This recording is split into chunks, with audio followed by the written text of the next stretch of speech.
Ratusan orang mengepung sebuah hotel tempat pelaksanaan rekapitulasi tingkat kabupaten di Kelurahan Pekabata, Kecamatan Polewali, Polewali Mandar. Massa melakukan orasi dan membakar ban bekas. Kericuhan terjadi saat massa menerobos barikade kawat berduri berujung bentrok dengan petugas kepolisian. Massa dari sejumlah elemen mahasiswa dan masyarakat menuntut agar Bawaslu dan KPU mengeluarkan rekomendasi penghitungan suara ulang di belasan TPS di 2 kecamatan. Massa menyatakan terjadi kecurangan dalam pemungutan suara di Kecamatan Matangga dan juga Bulo. Massa menuding Bawaslu Kabupaten Polewali Mandar mengabaikan pelanggaran yang terjadi sehingga proses pemilu kali ini tidak jujur dan adil. Sedangkan kami dapat di dalam DPD ada 2 orang yang pindah memilih. Ada 2 orang yang pindah memilih, ini pindahnya di Duam Panua, Merapi. Kemudian kami dapati ada 5 orang yang pergi merantau. Kami jelaskan bahwa ada 5 TPS yang ada di Bulo, itu kemudian dipindahkan posisinya dari TPS pada saat perhitungan suara. Kota suara dipindahkan, perhitungan suara itu dipindahkan ke dalam rumah warga. Komisi Pemilihan Umum Polewali Mandar menyatakan telah mengeluarkan rekomendasi untuk melakukan penghitungan ulang di tingkat kecamatan dan menunggu keputusan Bawaslu. Kami sudah menyampaikan ke Bawaslu. Tadi juga sudah disampaikan, mungkin teman-teman juga hadir pada saat pertemuan dengan teman-teman aliansi bahwa Bawaslu akan upayakan hari ini akan mengeluarkan jawaban terkait proses dinamika yang terjadi di mereka kabupaten. Massa terus berunjuk rasa mengawal proses penghitungan ulang di 2 kecamatan tersebut. Dari Polewali Mandar, Sulawesi Barat, Uzair Zainal melaporkan. Pemirsa, nekat terobos jembatan di atas sungai yang meluap. Sebuah mobil hanyut terbawa arus sungai Gulanggerjo, Kabupaten Cirebon, Jawa Barat. Beruntung mobil tersangkut pohon sehingga supir dan juga penumpang berhasil selamatkan diri. Dengan mengerahkan alat berat, proses evakuasi mobil minibus yang hanyut ini berlangsung dramatis karena mobil sempat tersangkut pepohonan. Belasan warga membantu proses evakuasi mobil dengan mengikatnya menggunakan tali tambang untuk kemudian ditarik dengan alat berat. Supir mobil bersama rekannya nekat melintasi jembatan yang sedang dilanda luapan air sungai saat dalam perjalanan dari Desa Tambelang menuju Desa Gembongan Mekar.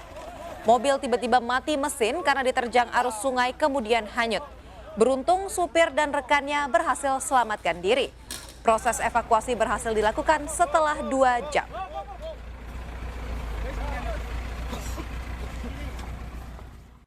Ratusan rumah di 4 kecamatan Kabupaten Cirebon, Jawa Barat terendam banjir. Air berasal dari Sungai Singaraja yang meluap akibat tanggulnya yang jebol.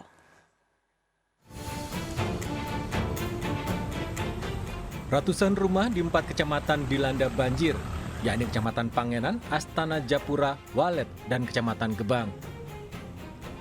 Di Desa Astana Muktin dan Desa Pangarengan, ketinggian banjir mencapai 120 cm. Banjir disebabkan meluapnya Sungai Singaraja hingga membuat tanggul jebol. Mereka meluap jadi tanggulnya jebol. Oh, tanggul jebol yang sebelah mana, Pak? Ciputi, Kali Ciputi. Oh, Kali Ciputi jebol. Iya. Ini banyak yang kerendam di sini, Pak. Ya lumayan sih, tapi yang Parama ini kan kerendam Parama. Banjir masih merendam sejumlah kecamatan. Warga khawatir akan adanya banjir susulan karena wilayah hulu di Kabupaten Kuningan masih dilanda hujan deras. Dari Cirebon, Jawa Barat, Toy Skandar melaporkan. Pemirsa, ruas Jalan Kemang Utara di Mampang Perapatan, Jakarta Selatan kembali tergenang air. Hujan dengan intensitas tinggi membuat kawasan ini kembali terendam luapan Kali Mampang. Puluhan sepeda motor ini terus melaju di tengah genangan air yang merendam Jalan Kemang Utara, Mampang Perapatan, Jakarta Selatan Sabtu siang. Banjir setinggi 40 cm ini membuat sejumlah pengendara motor maupun mobil harus ekstra hati-hati agar tak mogok. Banjir di kawasan Kemang Utara ini kerap kali terjadi karena luapan aliran Kali Mampang. Akibatnya arus lalu lintas dari Mampang menuju Kemang tersendat. Warga berharap adanya normalisasi kali agar banjir tak terjadi kembali.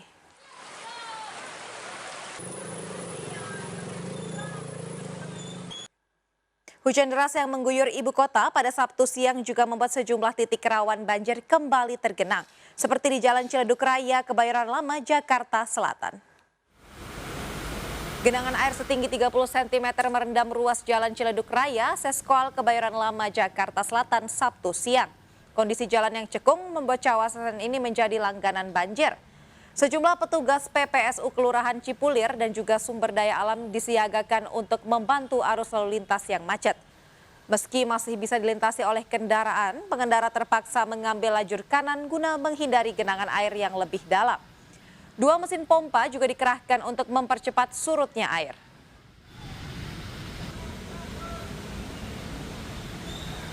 Diduga rapuh pada bagian akar, sebuah pohon akasia dengan tinggi 10 meter roboh dan menimpa mobil di Jalan Iskandar Syah, Kebayoran Baru, Jakarta Selatan. Akibatnya sebuah mobil ringsek pada bagian depan dan 2 orang alami luka-luka.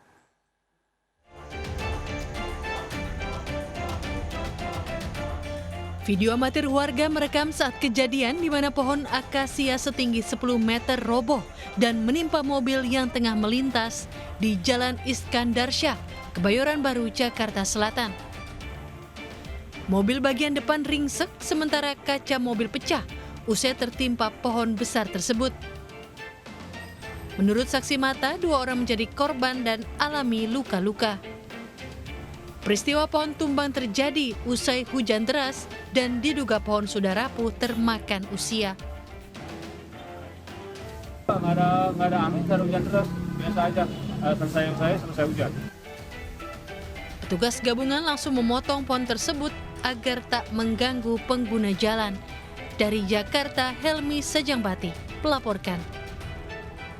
Pemirsa, Pasar Tanah Abang masih menjadi tempat pilihan bagi banyak warga untuk membeli pakaian, terutama menjelang bulan Ramadan yang kian mendekat. Ribuan orang mulai memadati Pasar Tanah Abang baik untuk membeli pakaian jelang Lebaran maupun untuk menjualnya kembali.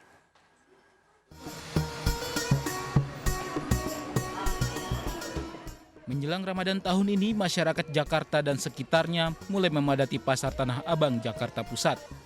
Pusat grosir pakaian terbesar se-Asia Tenggara ini bahkan sudah ramai dikunjungi calon pembeli sejak pekan lalu. Dampaknya para penjual mengaku ada peningkatan omset mereka meski belum memasuki bulan Ramadan. Alhamdulillah sih ya, sudah ada peningkatan, makin kesini makin ramai gitu, alhamdulillah. Gitu. Jauh ya, bisa 10 kali lipat dari hari biasa. Ya, terutama di hari libur. Ya, weekend gitu. Sebagai pusat grosir pakaian, Pasar Tanah Abang menjajakan berbagai jenis pakaian, mulai dari pakaian muslimah hingga pakaian modern, baik untuk pria dan wanita berbagai kalangan umur. Sambut bulan Ramadan dan Idul Fitri, pakaian muslim dan muslimah menjadi yang paling banyak dicari. Saya tadi baru belanja untuk persiapan baju Lebaran ya, ada baju koko, ada baju muslimah juga di sini. Alhamdulillah ya, jadi ramai lagi pasar-pasar Tanah Abang, bisa bangkit lagi ekonomi masyarakat di sini juga gitu. Jadi ya mulai kembali kayak seperti zaman sebelum era pandemi ya. Para pengunjung sengaja datang ke Pasar Tanah Abang sebelum bulan Ramadan karena biasanya akan semakin padat. Dari Jakarta, Elsia Kesi melaporkan. Terima kasih Anda masih bersama seputar iNews Pagi. Pemirsa, ratusan warga Gunung Putri, Kabupaten Bogor, Jawa Barat berdesakan demi mendapatkan 10 kg beras gratis dari pemerintah. Warga bersyukur pembagian bansos beras mengurangi beban keluarga di tengah lonjakan harga beras.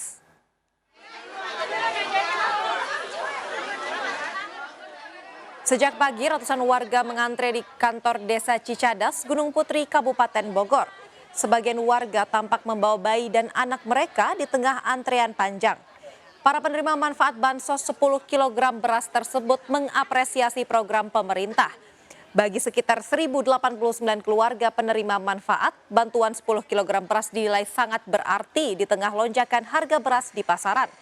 Sebagai ibu rumah tangga mengatakan harga beras masih mahal, yakni kisaran Rp15.000 hingga Rp16.000 per kilogram. Pemerintah menyatakan bansos 10 kg beras akan disalurkan hingga Juni mendatang, menyasar sekitar 22 juta keluarga di seluruh Indonesia. Pemirsa, proses penandatanganan hasil rekapitulasi suara tingkat kecamatan diwarnai kericuhan di Bangkalan, Pulau Madura, Jawa Timur. Insiden dipicu protes dari tim sukses seorang caleg atas suara yang hilang di beberapa TPS. Sampai sebagai apa kalau ngomong seperti itu? Colong dan badan sampai tidak. Sebagai sehat tidak. Colong ini badan. Kericuhan ini terjadi di Sekretariat PPK Kecamatan Tanah Merah, Kabupaten Bangkalan, Jawa Timur. Kondisi seketika memanas, tiba-tiba seorang staf Sekretariat PPK melempar asbak ke arah seorang pria, tim sukses salah satu caleg DPRD tingkat Provinsi Jawa Timur. Sejumlah tokoh masyarakat dan personel kepolisian dari Polsek Tanah Merah melerai kedua pihak. Insiden terjadi saat proses penandatanganan formulir D hasil oleh saksi-saksi parpol dan paslon. Datang sejumlah orang tim sukses salah satu caleg. Mereka mempertanyakan dan memprotes hilangnya 1.750 suara yang seketika berubah menjadi 0 suara. Pendukung paslon tersebut sempat menanyakan terkait perolehan suara, kurang tahu komunikasinya seperti apa, terjadi miss, namun permasalahan tersebut langsung bisa selesai. Proses rekapitulasi tingkat kecamatan di Bangkalan tuntas dilakukan. Selanjutnya akan dilakukan proses rekapitulasi tingkat kabupaten. Dari Bangkalan, Jawa Timur, Taufik Syahrawi melaporkan. Unjuk rasa di KPU Kabupaten Sinjai, Sulawesi Selatan diwarnai kericuhan. Puluhan pengunjuk rasa saling dorong dan saling pukul dengan aparat. Unjuk rasa dilakukan massa karena menolak hasil penghitungan ulang surat suara.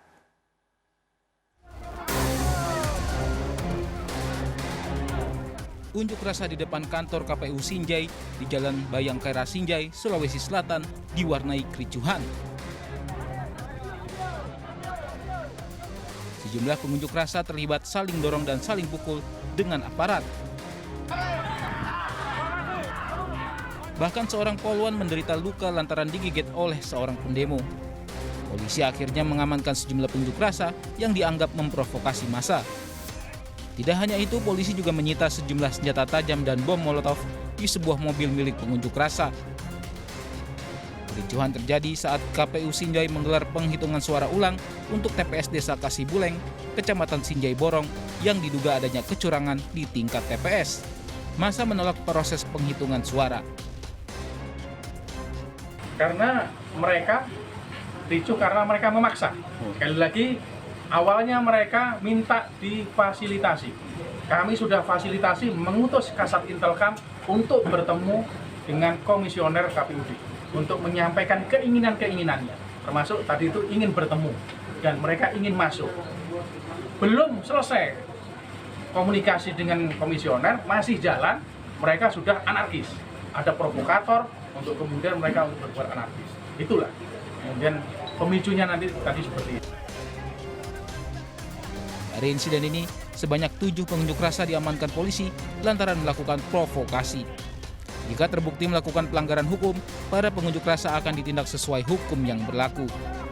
Dari Sinjai, Sulawesi Selatan, Bulan Sri Indramaya melaporkan. Pemirsa, dugaan kecurangan muncul dalam proses rekapitulasi suara calon legislatif di Kelurahan Kuala Bekala, Kecamatan Medan Johor, Kota Medan. Formulir C hasil di 2 TPS dicoret-coret saat dibuka. Peristiwa tersebut terekam seorang saksi.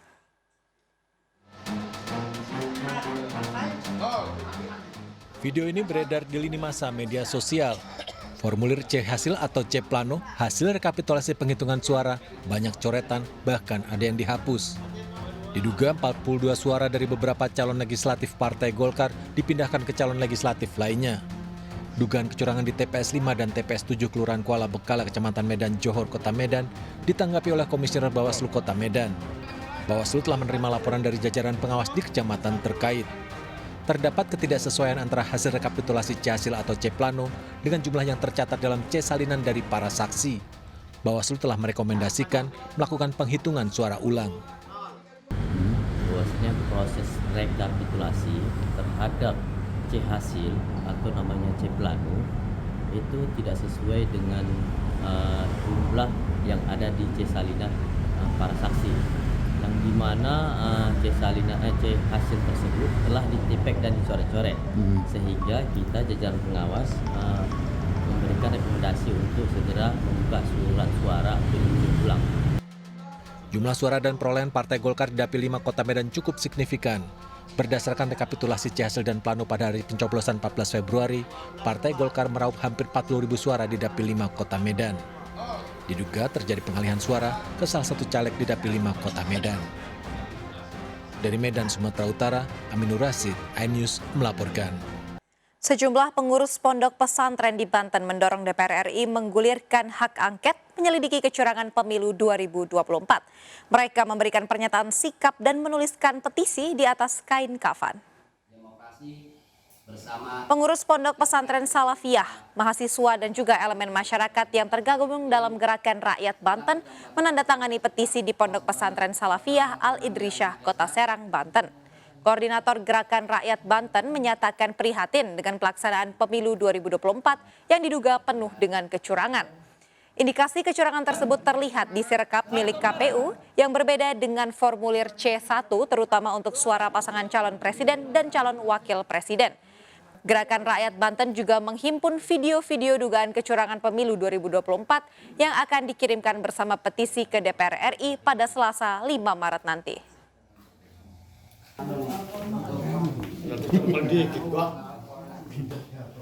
Pemirsa, akses jalan permukiman warga di Desa Nembol, Kabupaten Pandeglang, Banten ditutup dengan tumpukan batu besar. Tumpukan batu tersebut diduga dilakukan oleh salah seorang calon legislatif kabupaten yang kesal karena suara yang ia dapat tidak maksimal.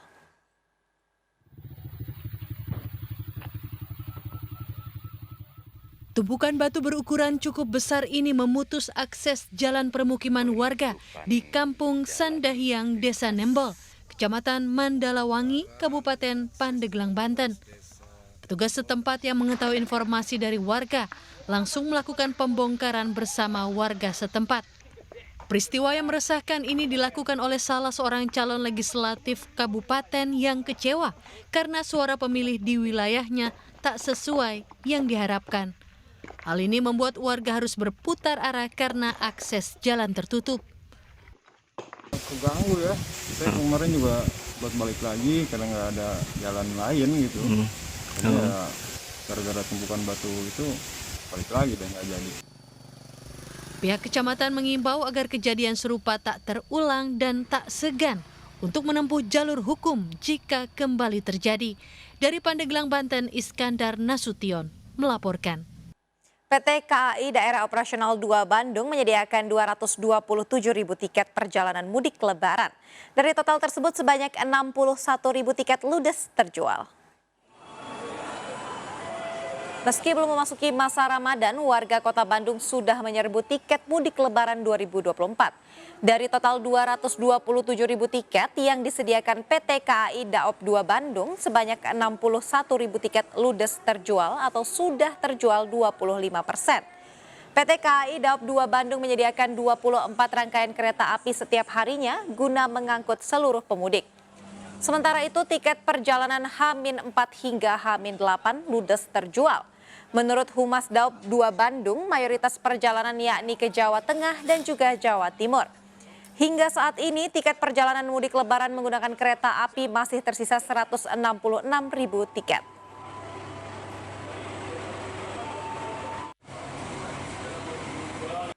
Pemirsa, menikmati melon dengan memetik langsung dari kebun kini menjadi tren agrowisata di sejumlah daerah.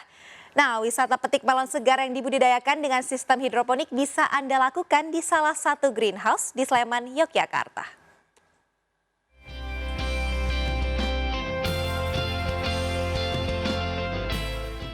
Inilah greenhouse melon milik Igor Gadira di Selo Martani, Kalasan, Sleman, Yogyakarta.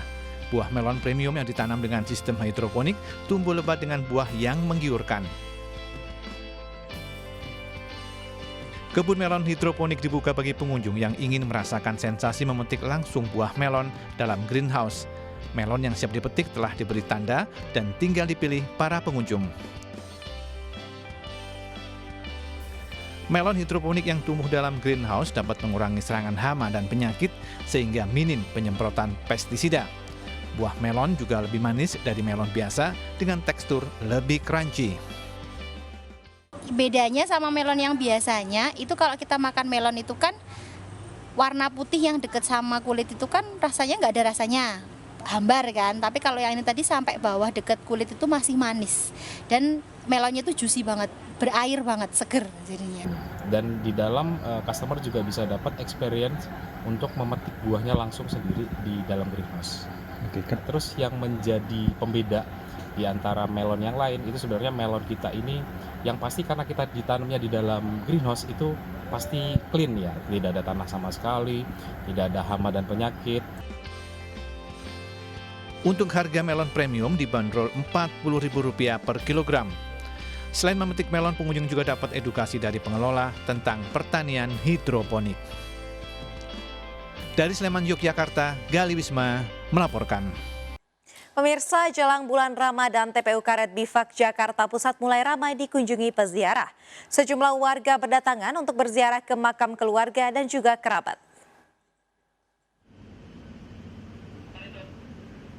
Ziarah makam keluarga atau nyekar menjadi tradisi umum di Indonesia jelang bulan suci Ramadan. Seperti terlihat di TPU Karet Bifak Jakarta Pusat. Sejak pagi warga sudah ramai berziarah ke makam keluarga atau kerabat mereka. Para peziarah tak hanya berasal dari Jakarta, tapi juga berasal dari luar Jakarta. Biasanya warga memilih berziarah lebih awal karena suasana TPU masih sepi. Pada hari ini? Iya, pertama kita kan masih kosong ya, tidak terlalu tidak terlalu banyak, tidak terlalu ramai. Terus kemudian yang keduanya memang kesempatannya bisanya hari ini, minggu depan kita bagi-bagi lagi ke tempat ziarah orang tua yang lain juga gitu. Oke, kebetulan hari ini mau ziarah ke makam siapa?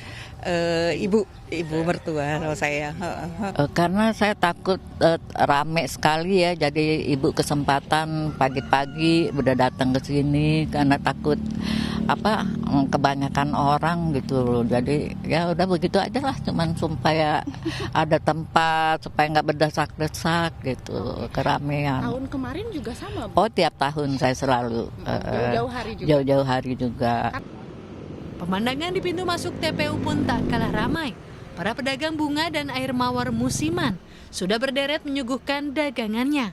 Per kantong bunga dan per botol air mawar dibanderol mulai Rp10.000 hingga paling mahal Rp50.000.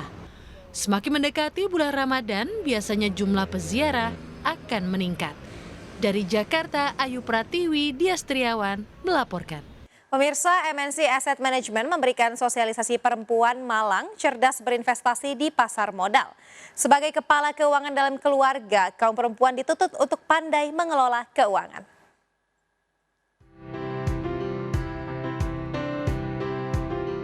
PT MNC Asset Management mendukung acara sosialisasi perempuan Malang cerdas berinvestasi di pasar modal yang digelar di Aula Kantor Otoritas Jasa Keuangan OJK Kota Malang, Jawa Timur.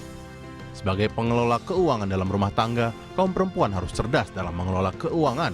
Salah satunya dengan berinvestasi di pasar modal untuk menambah ekonomi keluarga. Secara nasional memang investor perempuan itu angkanya kurang lebih 38% ya dari 12,3 juta.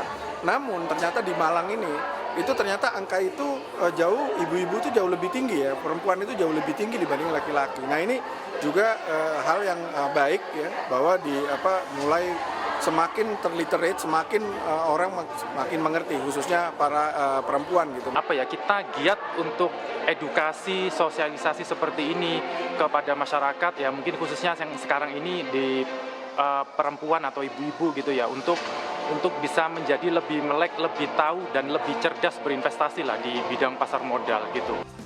Kegiatan sosialisasi investasi keuangan ini digelar Asosiasi Pelaku Reksadana dan Investasi Indonesia (APRDI), Bursa Efek Indonesia, dan Otoritas Jasa Keuangan.